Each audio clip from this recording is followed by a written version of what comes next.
Hi everybody, today we will talk about how to fix or how to solve the problem of mute notifications on the application of Pinterest. You will go to settings.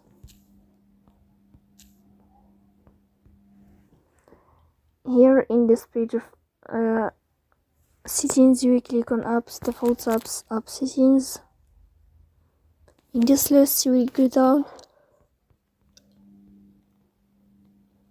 until you find the Pinterest here as you see, and you will click.